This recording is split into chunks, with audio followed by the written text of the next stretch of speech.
Hi everybody, this evening we are going to be discussing AAC for individuals with acquired disabilities.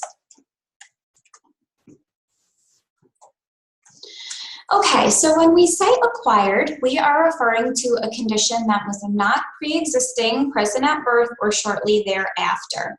So acquired conditions can be neurological or they can be due to trauma or damage in the brain.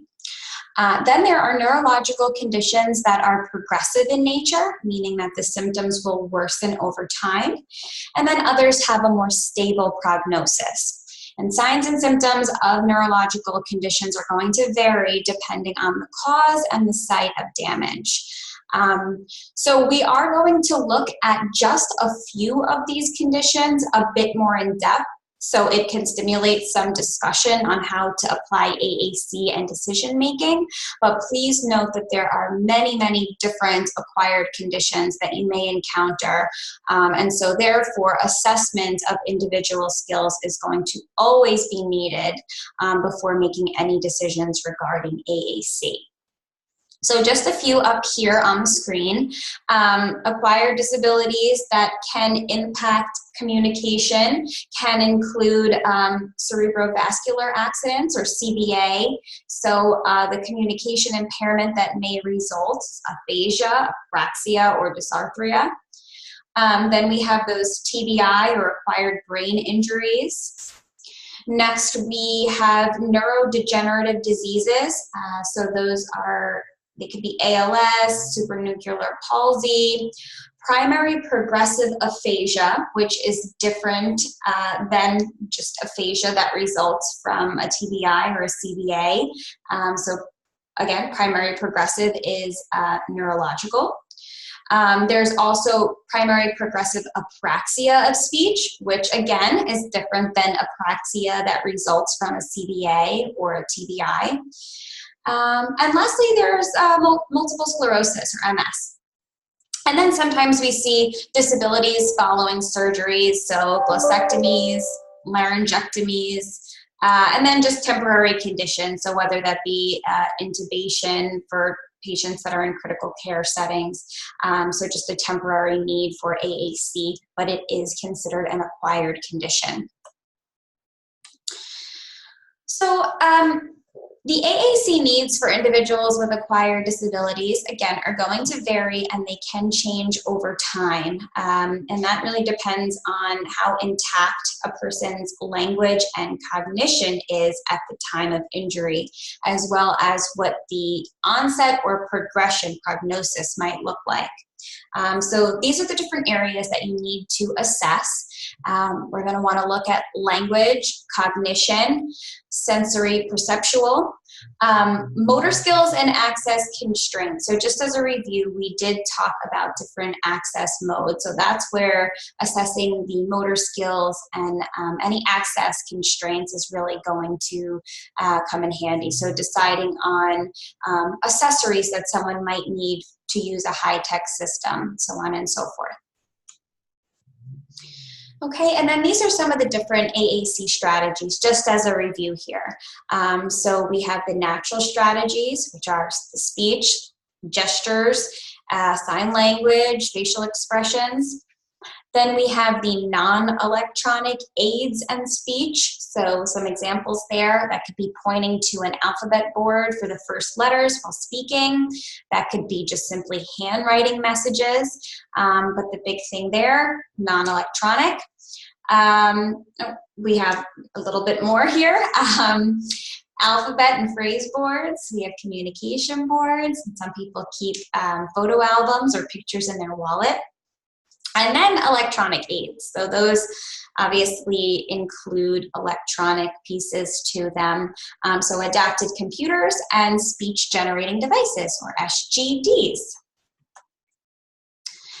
And just another bit of a review here, just as far as some advantages, disadvantages, just a little piece here on low and high-tech options. So one thing we want to consider when it comes to low-tech options is that sometimes we have limited context or a limit in the topics and personalization that we can offer on, say, just a photo album or a communication board. But there is a tendency to provide communication boards kind of commercially available, not very customized, but in medical settings, kind of following a trauma, perhaps in the ICU, any kind of acute care. And we'll get into why and kind of what that looks like. But just note that it is out there, but of course sometimes it can be limiting as far as personalization and context are concerned. And then we have our high-tech systems, which we can create and customize and use to be much more task-oriented. So thinking of speech output and how we can use that over the phone when ordering, giving speeches or lectures, saying prayers out loud, other scripted interactions. Okay, so the first condition that we're going to discuss here is, well, aphasia and apraxia resulting from a CVA or TBI. So following a CVA or a TBI, people often suffer from either aphasia, apraxia, or a combination of both symptoms. And up to 40% of people with aphasia have a chronic severe language impairment. So good candidates for high-tech AAC. Now, just as a very brief overview of the condition, aphasia is an impairment of the ability to interpret and formulate language resulting from a brain injury. So as you can see up here, we have the brain and the different areas that tend to be affected when it comes to aphasia. There are different types of aphasia. I will just mention them very briefly again, but we do have Broca's aphasia, so that's when this portion of the brain is particularly affected. It's considered a non-fluent type. So what we see here as far as symptoms are anomia, so that's those word-finding difficulties. We tend to see short phrase length, but relatively good auditory comprehension and better receptive language skills than expressive language skills. And we also tend to see poor repetition skills. So the reason I spend a bit more time on aphasia is because I think that people who have aphasia are very good candidates for AAC. Now, just to briefly jump into a couple of other types, I'll just mention there is global aphasia, which is the most severe type. That is going to affect sometimes comprehension, as well as reading, writing, and of course that expressive language. These individuals typically have profound anomia, which can result in almost no verbal output. So again, we might look at these candidates and train them a bit differently than with, say, a patient that has Broca's aphasia. And lastly, to mention Wernicke's aphasia. So when the Wernicke area is affected, we see this fluent type of aphasia, so a bit different. And here we are seeing the anomia, but we are also seeing poor auditory comprehension. And unfortunately, this population tends to have a more difficult time improving their symptoms because you think, how can we expect a person to fix a problem that they don't know that they have? So when we say that this is a fluent type, these individuals have long fluent strings of speech, but they typically don't make a lot of sense to the listener. So again, we're looking at that population, and as far as AAC treatment and training, a bit differently. Now to jump into apraxia, which is certainly a different condition, but can go hand in hand with aphasia. These patients have trouble imitating and saying words on their own. So they may add new sounds to words, they could leave sounds out, or there could be sound errors. But the point is, this is really a motor speech planning issue. And we can see groping, which is when a patient is trying to move their tongue and lips to get it into the right position as they try to say sounds. There's not a whole lot of consistency with the sound errors, so they may be able to say something the right way one time, but the wrong way the next. So of course, different AAC strategies are going to be appropriate depending on the skill set and the preferences of the person. I have Lingraphica up here on the slide because they are known as the aphasia company. They have research in the field in regard to their software, the features, therapy activities in relation to the aphasia population. So with these Lingraphica communication devices, users experience multimodality stimulation. What does that mean? Well, when you look at an icon and you get that visual cue of the image along with the written word, then once you click on the icon, you hear the speech output. So that's that auditory cue. That in combination with all the other parts and pieces has been shown to improve communication skills and even natural speech. So that's why they are up here as one speech generating device company, or SGD company. Some other strategies that people with aphasia and apraxia can utilize, certainly drawing, gestures. Some people are able to write messages or do well with their communication partner writing, with that comprehension piece. And of course, AAC technology. Okay, moving on to the next disorder, dysarthria, which is a speech disorder. So a person with dysarthria has relatively intact receptive language skills, but they experience muscle weakness. So when we say muscle weakness, we're thinking muscles of the mouth, face, and respiratory system, all, which can affect speech.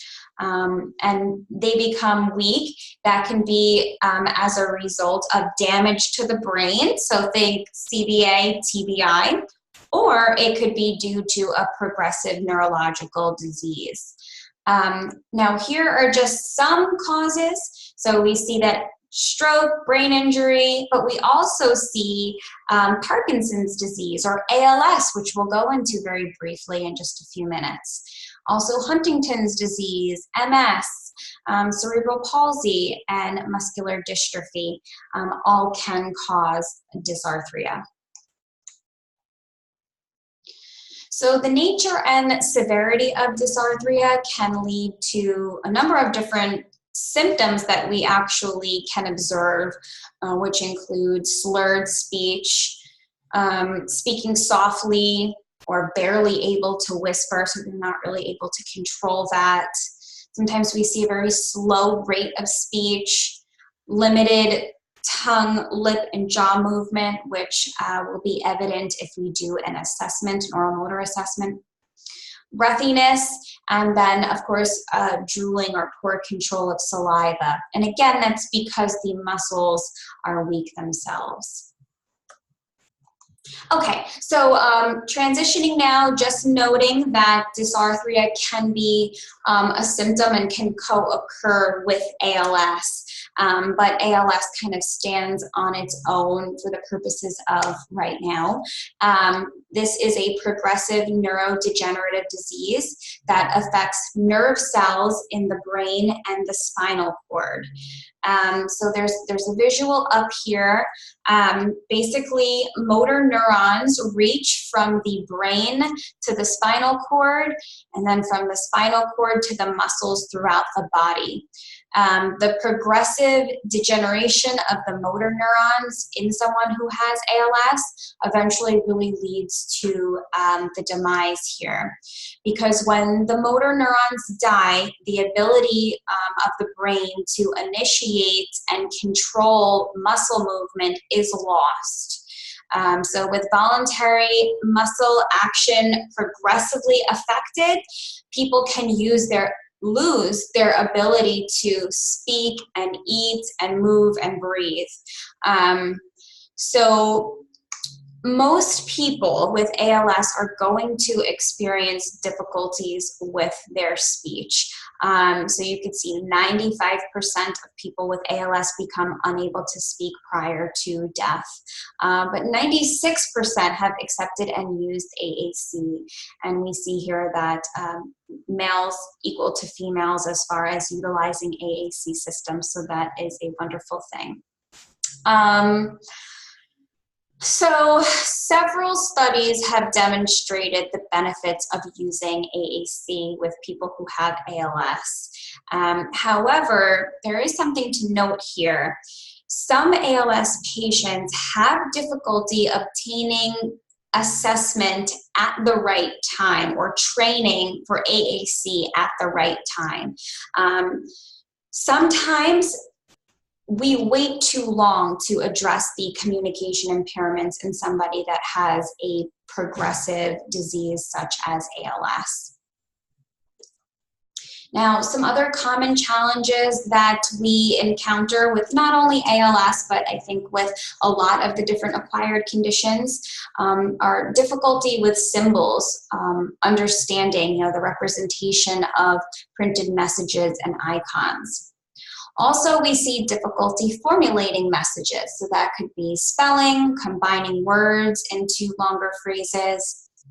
We also see difficulty with navigation. So that could be due to a physical cause, or of course that could be due to receptive auditory comprehension, comprehension in general. So locating information in a book or navigating on an SGD or electronic device.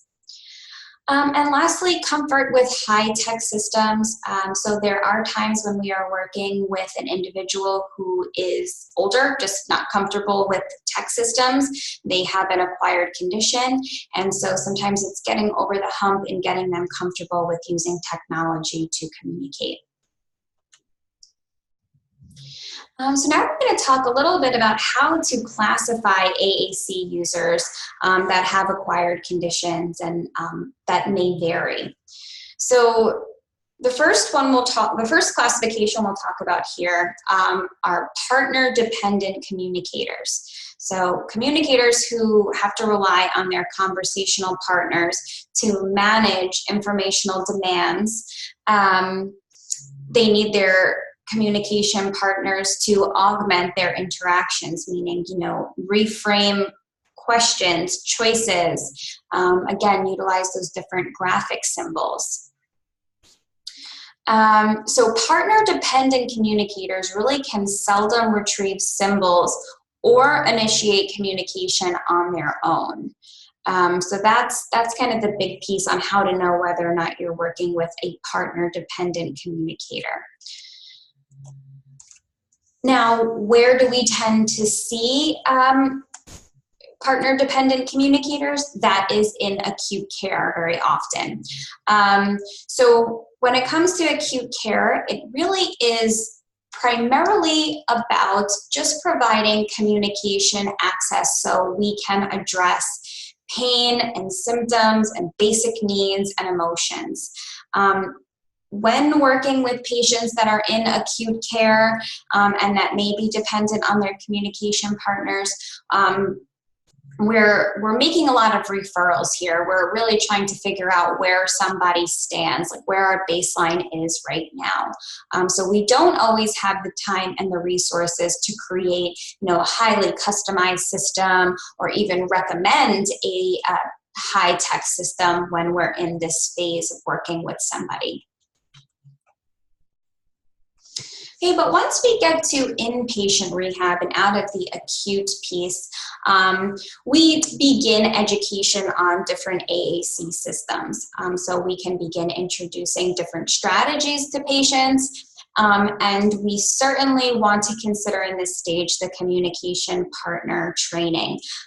Also important in the acute stage and when working with communication dependent people, but certainly here is where we want to make sure that we're addressing it. So there are different options, different training strategies, and I have them up here on the screen.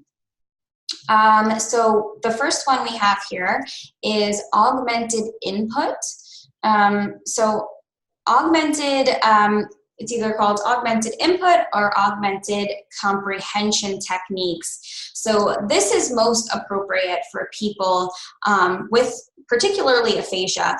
That's kind of where this study was done here. But when communication partners need to supplement their loved one's spoken language. So this can be the person is gesturing, the communication partner is writing keywords or drawing. So the communication partner is really using a set of strategies, and that's why it's called augmented input or augmented comprehension strategies. So it's really helping the person that's affected with aphasia understand what the conversational questions, comments, or instructions are. So a little bit further here, the communication partner first identifies that the communicator has been misunderstood.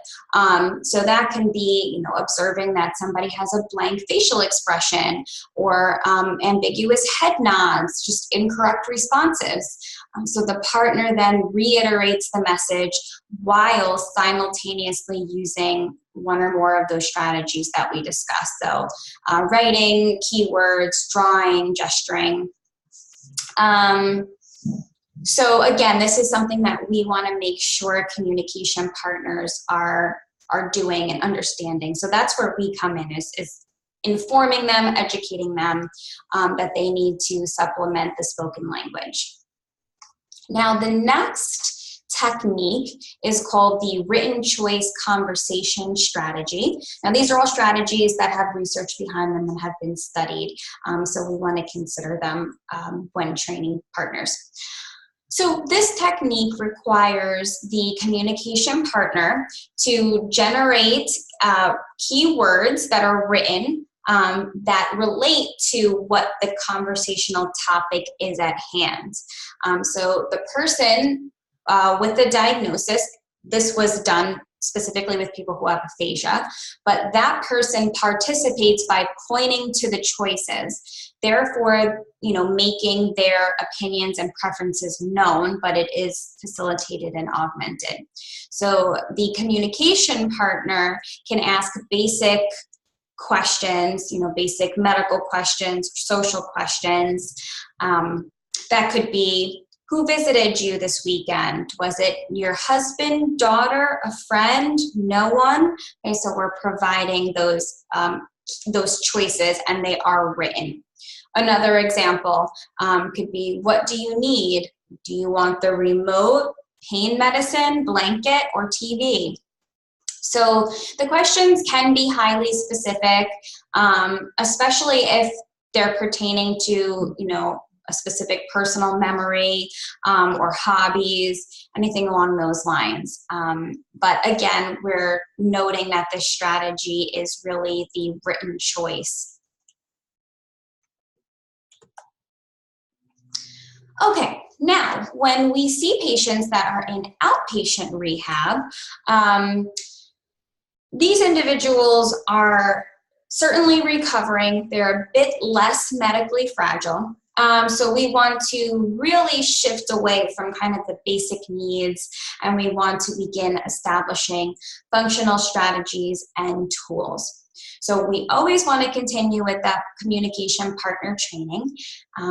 And now we also want to focus on assigning at-home practice tasks with these different AAC systems that are fun and functional and motivating. So these tasks should tie in with a goal that either the patient and the family have indicated is important for them to work on. I know that in my own experience, I've worked with clients in, say, creating grocery lists, or, I want to call my daughter that lives in Indiana over the phone, and creating scripts on AAC systems to help them accomplish those goals. That brings us to the classification here of transitional communicators. They're in this rehabilitation stage, and these patients have improved awareness and comprehension and the desire to communicate a bit more. So things are making a lot more sense here for them. So they still may have speech and language deficits. So our goal with these communicators is going to be to minimize the linguistic demands and help them begin to initiate communication. So we can use different strategies with these users. I have a few of them up here that have been also studied. The first one we'll talk about is the stored message retrieval. So in order to promote initiation and promote beginning to use symbols, individuals can practice accessing just a small selection of stored messages. And that could be either on a low-tech or picture text communication board, or that can even be on an SGD. But our purpose here is we're wanting them to gain the attention of the listener. So these different messages might be, can you help me with this? Or it could be explaining their communication difficulty. I have apraxia, I have aphasia, please give me time to answer you. They can also kind of ask simple questions here. So when is my husband coming? Or it could be to provide specific answers.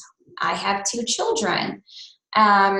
So on and so forth. So practice should occur in very highly contextual situations with very authentic communication scenarios. So role playing, conversational groups, but that's really what we want this strategy to look like. Now, the second strategy is topic initiation.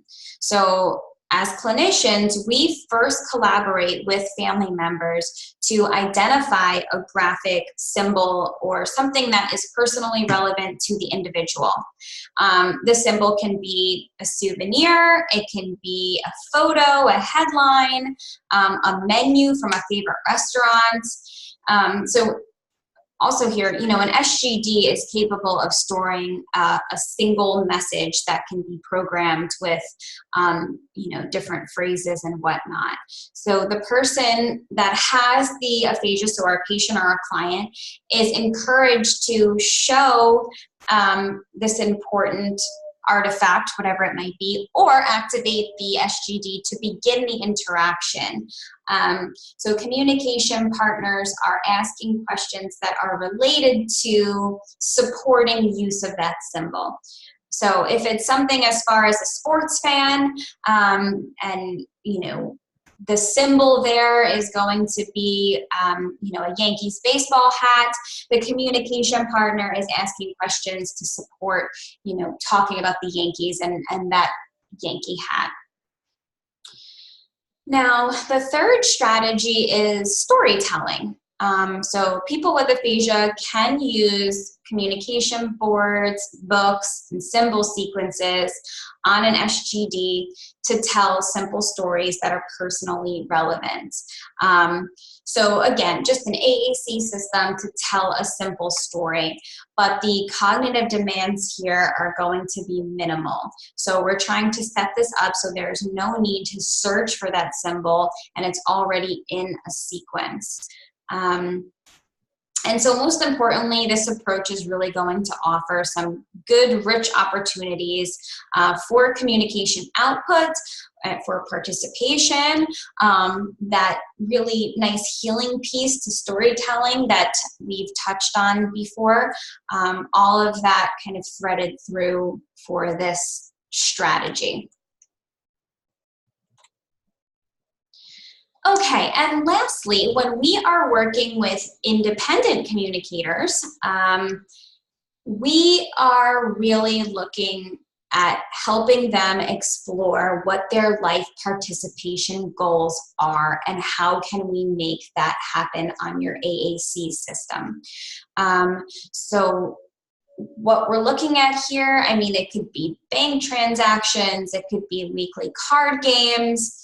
I know that I've personally worked with people who have wanted to participate in advocacy programs or deliver speeches. But the thing with these communicators is that their natural communication is still fragmented and inefficient. So we are trying to get them to utilize their AAC system to support what their goal is. Now, the strategies that we might use here are the stored message retrieval strategy, which is helping them learn to access, where are these pre-stored messages? This can be supported by either a communication card or, again, on an SGD in a very specific folder or location, and we're helping them get to that. We're having them practice accessing that, and this could be practice introducing themselves to others in a group, or when asked a question in conversation, they're learning to respond efficiently because they know where to retrieve that stored message. And then our last strategy to talk about here with independent communicators is the multimodal communication strategy. So it's important to note that although independent communicators may not use voice output systems exclusively, producing a spoken message with an SGD can get someone's attention. We can have them convey specific information or facilitate phone communication where we tend to see a lot of breakdowns. So that's really getting a person to be able to combine different modes of communication with an SGD or with their system learning to navigate, again, efficiently. And thinking about the quote-unquote final AAC system really might be that SGD in combination with other communication tools. I really can't stress that enough. It might be the client's residual natural speech. It could be a communication notebook that they use in combination with an SGD, but it's really pulling all of those pieces together. So, again, they still need instruction and support. That might be they need support spelling or practicing how to combine symbols. Or it could be we're working with them on some of those unaided communication modalities. All right. That brings us to our activity for this evening.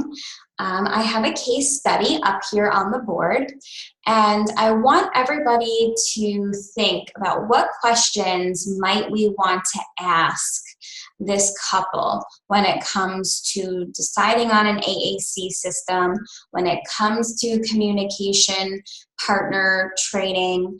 I mean, just what considerations should we discuss, keep in mind? So this is really an open-ended activity. I just want you guys to begin to think, how can I apply the information that I've heard into a real-life scenario here? So I'll read it out loud, and then it will be posted for you guys to look at again. But here we have Mr. Jones, a 68-year-old man who has aphasia. We know that his CBA was 6 months ago. And his wife, Mrs. Jones, reports that she never knows what he wants. He acts like he wants to tell me something, but I can't always figure it out. I ask him yes/no questions and force choice questions like his previous SLP told me to do, but I am getting nowhere. I don't even know if he wants me around, is what she reported. Now we have a little blurb on what he likes to do. So he likes 3 things: sitting on the porch and feeding the birds. He likes watching the news, and he likes looking at different photo albums that are out of his reach. And he's a hugger when it comes to his grandchildren. So again, thinking about what we've discussed up until this point, what we've discussed this evening, what are some questions that we want to ask? And where are we going with this when it comes to AAC? What's important? All right, and then I'll look forward to reading those responses on the discussion forum. Please let me know if you have any questions.